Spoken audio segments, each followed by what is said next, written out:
Hey everyone, so today we're at Waitomo Caves and we're doing two caves. We're doing the Glowworm Cave and then we're doing a second cave. The first cave we can't record them, but the second one we can. So let's go.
My name is Pippin, I'll be your guide today.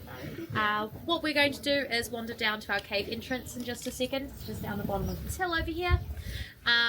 If you're looking for where we'll be going, basically those power lines on the top of the hill down there, directly beneath that is where our cave is. We like to spin you around a few times, get you a bit confused about where you're heading off to, so that way and down. Yeah. Lovely. You can take as many photos as you like in the cave. We just ask please don't run away from the group to take photos if we're moving along. Keep coming with us unless you are like, I need this photo. Just talk to me. Yeah. We also ask to turn the flash photography off. Yeah. Okay. As we head on down, if you're struggling with that, don't be afraid to ask me. I'm here to help. I've turned many a flash off in the cave. But otherwise, we'll head on down to it and do some cavey stuff. Yeah. Lovely. Come along this way.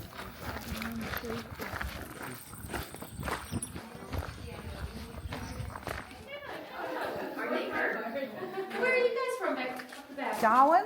Darwin? Yes. That's Australia too, right? Yes. We've got Aussies and the Americas. Wonderful. Everywhere. Well, I'll be your honorary Kiwi. I was born and raised 10 minutes up the road and I'm a local to this village. So I'm actually a second generation cave guide. So my dad was the first caver who ever worked here. My mum was the first female guide who worked here. They met in the caves, fell in love, had cave babies, and now we work here. So yeah, if you've got questions, I'll probably be able to answer them. We'll see. If not, I'll make up a story. If you guys look around, you might notice this is fake. Yeah, this is concrete. It's just been made to look like a cave. Now the reason behind that is the cave's natural dry entrance is a Wahitapu Urupa. It's a sacred burial site for the local Māori tribe. They asked us to not go in there, so quite simply, we don't. Instead, there was an old system that had sort of collapsed in, was slowly filling up with mud and debris, and sort of slowly destroying the formations. What we did was we cleared that mud and debris out, stopped that sinkhole, popped a tunnel in instead. We were given access to go anywhere but that dry entrance, so we've got our own way in now, and hopefully you'll be able to tell the difference between real and fake. Now, as you can see, it's a big sign here, big sign, big rule, please don't touch the formations. The oils in our skin quite simply killed the cave, so please don't touch. On top of nicely asking, there is a $10,000 fine. Yeah, it's not really pocket money, so please don't touch. While we're down there as well, please don't smoke, vape, throw food about the place. It's an enclosed cave system. We want to leave it how we found it. We sometimes share the cave with other people. We'll sometimes see Blackwater rafters in the waterways beneath us. If we see them, have a look at what they're up to. It's really cool.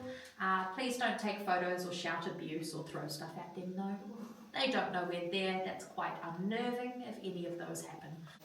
Now, if you need any more lighting with your photos or anything, don't be afraid to ask me. I've got a torch. We just want to limit the excess random flashing or light in areas where there shouldn't be light. Yeah?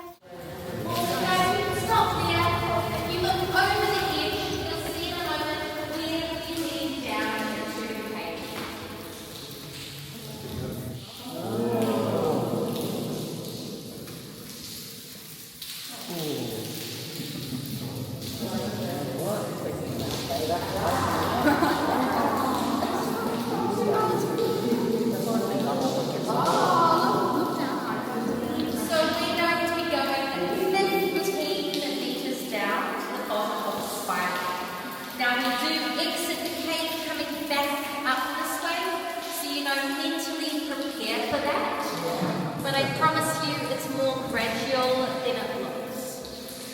Walking on down this way team if you want to follow me.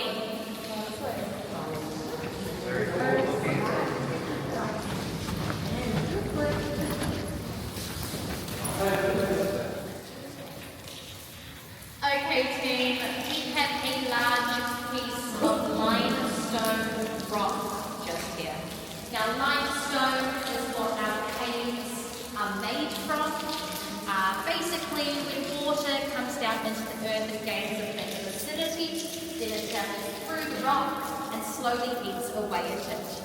Now, this has been sitting here since 2005 with a constant drip of rock and rain. There's been about this much erosion in the last 19 years, give or take. Now, this is here to just semi-show how caves are made, but also this is a cultural practice for the local Māori tribe. Our caves here enter what's believed to be the underworld. This is where Hiri Nui Te Pō, the goddess of the spirit realm, resides. So when you pass, it's believed your spirit comes down, travels through the tunnels led by her back to your ancestors. Now, anywhere in New Zealand where it's believed to be where spirits pass, we have flowing water at the entrance and exit. So if you wish, you can come up, you can grab some of the water, you wash your hands, flip it over your head and your shoulders. The idea is to come in clean, and when you exit, you do the same thing. And it just means anything that was trying to latch on, come back to the real world, stays where it belongs. If you wish to do that, we invite you to. If you don't, that is okay. Just don't. But if you want to touch a rock, please touch this rock. Once you're in the cave, it's a bit more expensive. Yeah? So this rock now will hold your guess.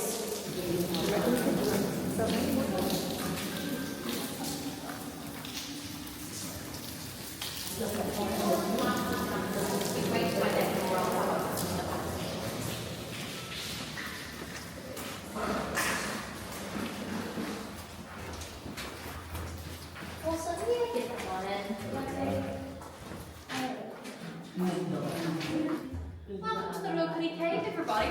Is this anyone's first ever time in a cave system? No?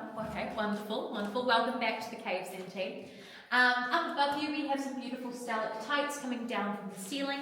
The ones that come up from the ground are the stalagmites. Easy way to remember is stalactites hold on tight to the roof, stalagmites might one day reach the roof. Now how they grow is water comes through the earth, it slowly goes through the limestone, picking out the purest parts called calcium carbonate or calcite crystal, and eventually they drip down off the roof, leaving behind some residue. That residue is about the size of a speck of dust, so it takes these formations around 100 years to grow a cubic centimetre. So if you can see a formation, it's rather old. Now this area I mentioned was filled up with mud and debris. That mud and debris came halfway up the stalactite just here. They used to enter into the cave through a section up above us over here, just where my shadow's pointing. They'd squeeze through this hole and plop out into the cave. They got rid of around 2,000 buckets worth of mud to be able to clear this area out to walk through. And they did it all archaeological style of excavation to make sure that we didn't damage the cave. So if you look around, you may see it looks kind of disformed, malnourished, all the formations and kind of broken in this section. That's because the mud covered them for hundreds of years, starving them of oxygen, not allowing them to grow. They were sort of disintegrating under the mud. So hopefully in the next couple thousand years, they'll start regrowing. This part of the cave will recuperate. Luckily, it didn't reach the full roof, so some of these are still absolutely stunning in this section.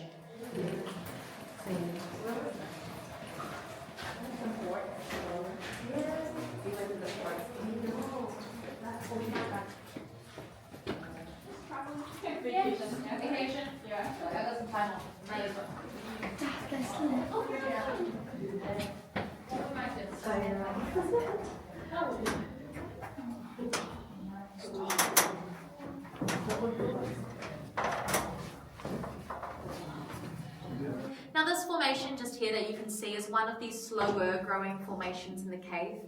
It takes around 200 years to grow a cubic centimetre, so double the time as stalactites. Now the reason why it takes so long to grow is we have more of an A-frame shape to the roof. Stalactites, they drip straight down off sort of flatter style roofs, while the A-frame allows the water to run along the sides of the walls. Kind of causes a groove-like pattern to start slowly growing outwards. You get this lovely wavy sheet formation. We like to call these by what we think they look like. Generally, it's something fabric related, so curtain, sheet, blanket, shawl, veil, the list goes on. Depending on where you are in the world though, you get other nicknames. Over in Thailand, I've heard it referred to as an elephant ear. Over in America, angel wings. Over in Australia, due to the red and minerals in the earth, comes out quite pink looking, so streaky bacon. We like to name things, us cavers, by what they look like, because most of the time we don't have walkways that show us where to go. This is more of a easy access for us kind of vibe. So generally, if you're into a cave and you find a big looking formation, you give it a silly name, make sure on your way out again that you've spotted it, so you know that you're on your way out. So yeah, feel free to name anything along the way, whatever you like, and I might add it to my list if you have a good enough name. Now we're about to head through a section where the formations are quite close to us. Because of that, we have a beaker section. If you have your hands or heads over the edge, you might hear a noise like this. If you hear that going off, just please bring yourself back behind the rails, just because these are quite close through this section. Now we're heading down to go see some glowworms. Yay! With the glowworms, they have these really cool spider-like fishing lines, these threads hanging down from beneath them. They're very delicate, so I just ask we stay a step back from the walls that they're on. If you ever hear me be like, please go this way, move away, hands down. I'm not angry at you, I'm just protecting the glowworms.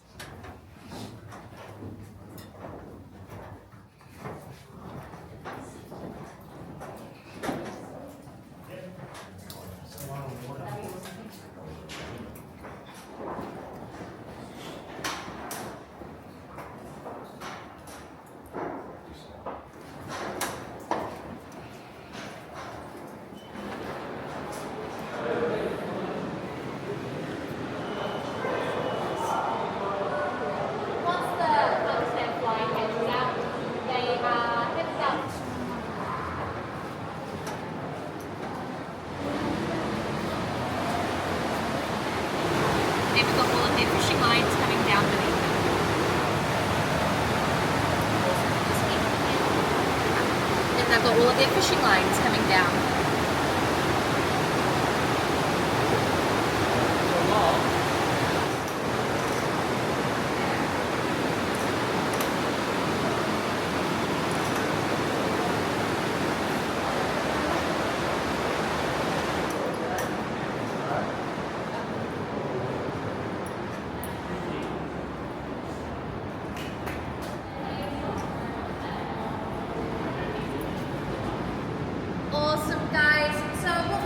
here right now is Blackwater rafters jumping off a waterfall. We call this the hidden waterfall as it's through a wall and you'd have to swim up a stream to find it.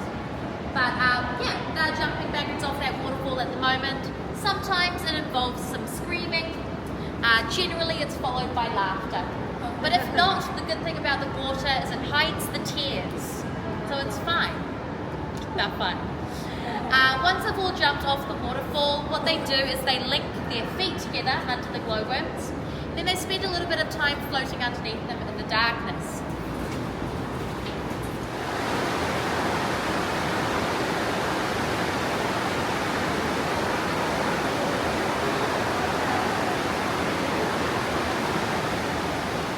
Without disrupting the mud. Yeah, that's always the general problem with that. Yeah, less hero You've got a really long extent. Welcome to the lunchroom. Unfortunately, I don't have any lunch to offer here. It's just called that. It's called that because back in the day when the people were building this walkway, the big spiral entrance that we walked down, that took a year to build. Simultaneously, they were building this walkways and rails and everything, and there was no dry way in. So the only way to get in was to jump off a waterfall and swim into work each day. Very fun, very wet. So at lunchtime, they didn't want to leave. They'd just gotten dry, so they stayed. So this was their lunch spot. This area is really interesting to look at all of the limestone rock. If you have a look around you, you can see almost the perfect segmentation happening upwards. Scientists believe this rock was formed underneath the ocean on a shallow, warm seabed around 35 million years ago. That is the older of this rock. The rock that sort of comes out in the fields as you drive around the area, that rock is more closely back to like 11 million years old, so a little bit younger than this stuff down here. Now, because it was made out of dead sea life, anything calcium rich, so shells, bones and teeth, got stuck in the rocks. So if you have a look above us, there's some big white spots up on that slab of rock up there. Those white spots are fossilized oyster shells, which is pretty cool. They're old. Now, due to tectonic movement, this is all pushed up and out of the cave. There was lots of cracks and fault lines in the rock. Water got into those cracks and slowly over time eroded downwards, making it wider and deeper as a river started coming through. We know that a river used to be in this section because of this formation here. This formation being called scalloping. Scalloping is when a river used to rush past at a fast rate, taking little chips out of the cave as it went. The faster the water, the smaller the chip. So this wall had really fast flowing water on it, while over on this wall over here, we've got a lot larger chips happening, so it was a slower meander around the corner that the water hit. So fun stuff rock tells you, I guess.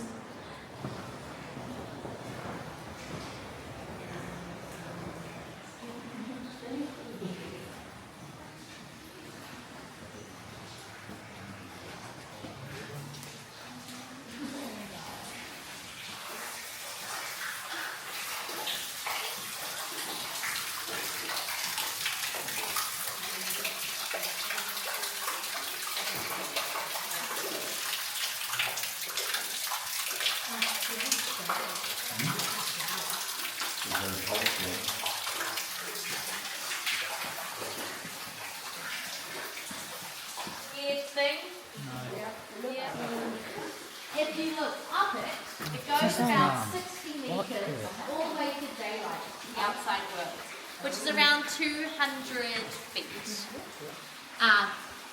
There is a see-through cap on the top, nothing will come down at you, but this is how we brought telecommunication and electrical cables into the cave, which was a health and safety thing. Now, we made it slightly wider so we could send dry concrete down, because floating concrete on the waterfall we found quite difficult. So they hand mixed all the concrete in here, that they floated a concrete mixer off the waterfall. Yeah, solid effort. Well, it's quite good luck up there. If you turn back over this way, you'll see some beautiful scallop shells in the rock, yet another fossil that you can find down in these caves. And up above them, there's Peter and John. Now, Peter and John are just two cavers up here. They are showing off adventure caving. This sort of caving quite literally paved the way for us to just nice. Is that a real person? Oh yes, absolutely. They are just showing off what the cavers who built this walkway kind of had to do to get all of this stuff down here. Abseil in, rappel down, jump off cliffs.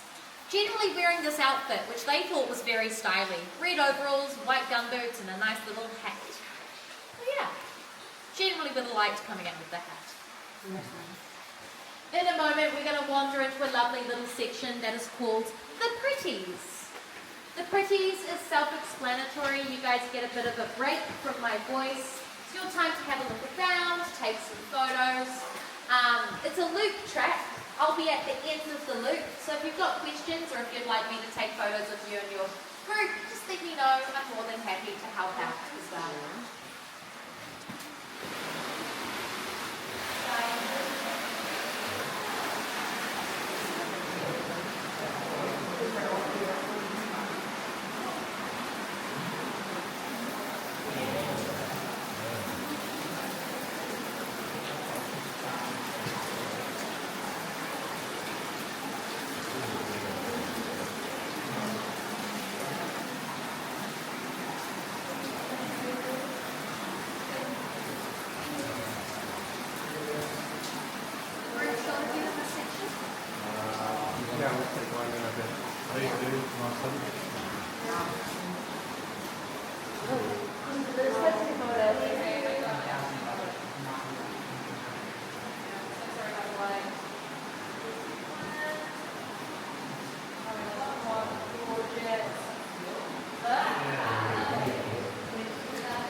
Wai means water and Timor meaning a hole or entrance into the ground. It's a very accurate naming system we have here as, well, there's a lot of holes in Waitomo with water going into them.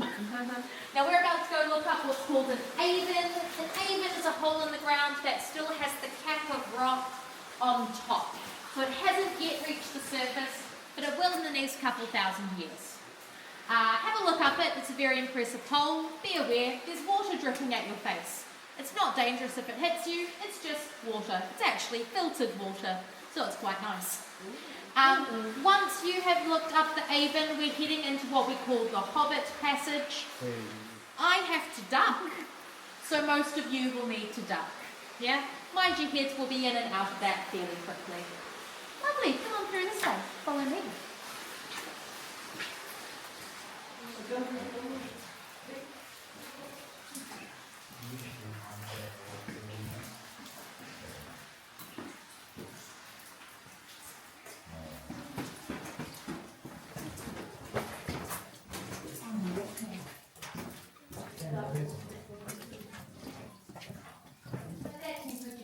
Because we are close to the cave's natural dry entrance.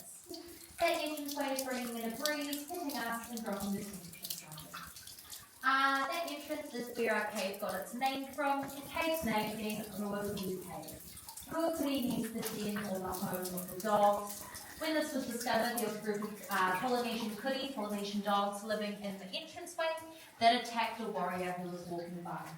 The chief of the tribe the warrior belonged to, the Ngāti Maniapoto, believed that these dogs were sent as a gift from Papatuanuku, Mother Earth, so he came back, hunted down the dogs, used the skins as a cloak he would wear into battle. That brought him great luck. He was successful in everything he did, so he was buried in the entrance with those cloaks to return the gift back to the cave when he passed away. So it was then named Ruakuri, the den of the dogs. Like any good roller coaster, we're going to head in that direction, but veer off to the right instead, because we've been asked to not go down there, which is fair.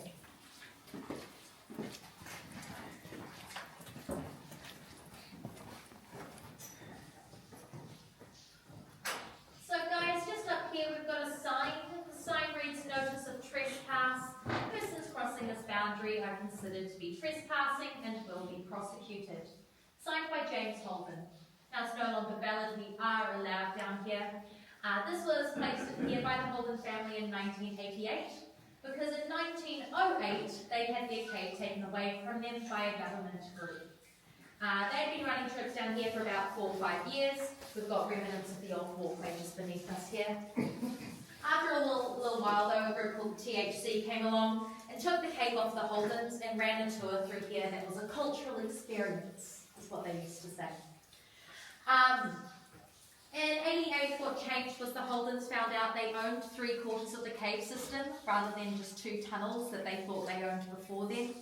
So they placed a sign in the cave halting any tours coming through, just sitting beside it and enforcing that rule. After about 15 years of sort of debates over who owned what, the Holdens won their cave back in 2003. We then approached them, we asked them if we could bring tours down here. We also approached the Ngāti Maniapoto tribe. In agreement, they said yes, as long as we didn't use that entranceway. So we, in 2003, started making plans to build an environmentally friendly, all-accessible walkway. So this is all wheelchair, pushchair accessible, and it's removable, which is really important. So if they asked us to leave, we can pack up and leave the cave with minimal disturbance, which is pretty epic. So anywhere where there's formations beneath us, we have grating and raised above the ground to allow the water to drip through. Anywhere where there was just mud before, we've placed trays down and concrete on top. They can be broken up and lifted out as well. We also changed the whole cave to solar power about 3 years ago now, which is an odd concept for a cave, but cool nonetheless. That sign is the original. It was placed here by Jimmy Holden. My auntie wrote it though.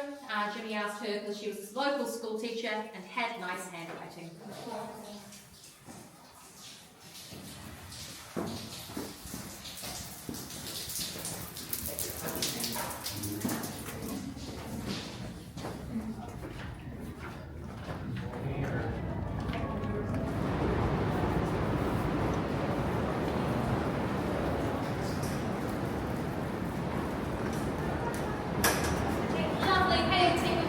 Up and out of the cave. It looks different going backwards, so still enjoy and have a look around as we go. I just ask as we go past the glowworms to make sure you don't, shoulder barge into them or heavy mouth breathe on them. That would be ideal. But yeah, we'll wander on up this way. We might come across other people coming in. If we do, keep road rules, stick to the lead.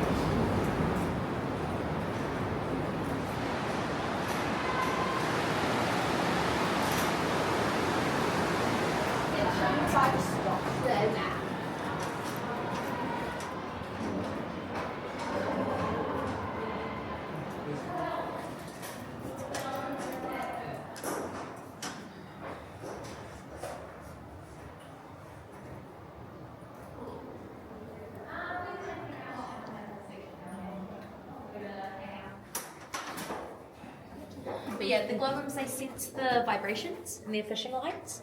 They'll turn off bright if they're hungry, or they think food's coming, so they think food's coming because of the vibrations. So they're like, ping! And you get some glowing, which is kind of cool. But yeah.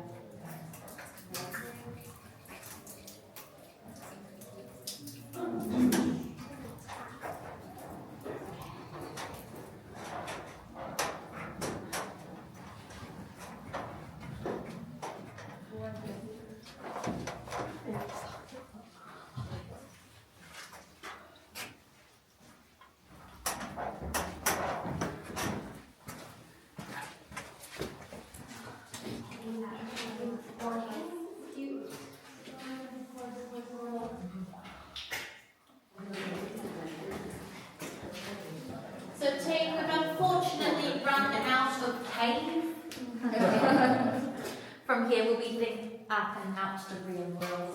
Now it's probably a lot brighter outside, so you may need to blink a few times as you get on out. Feel free to wash your hands on the rock on the way out as well if you wish. But we're going to head all the way up to the top of the spiral.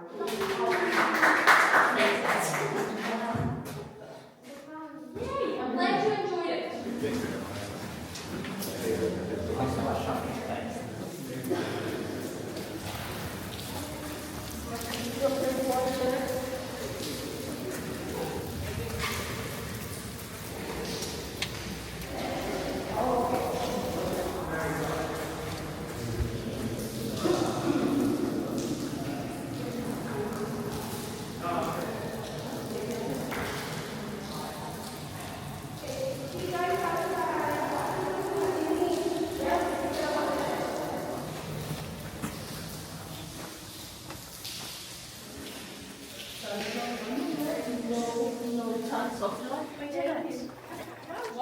back to the real world.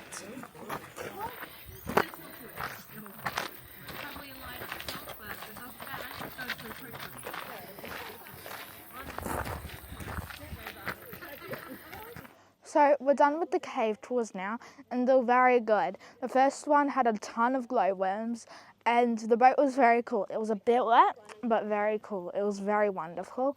Like, if you're into seeing beautiful things, you should go there. And for the second one, we did see some tiny glowworms, and we did see some other cool stuff. Like the pipe that went up to the land, and there was water coming through it, so you got wet when looking at it. But everyone should go here. It's really good. I highly recommend it. Don't forget to like, subscribe, and turn on notifications. See ya!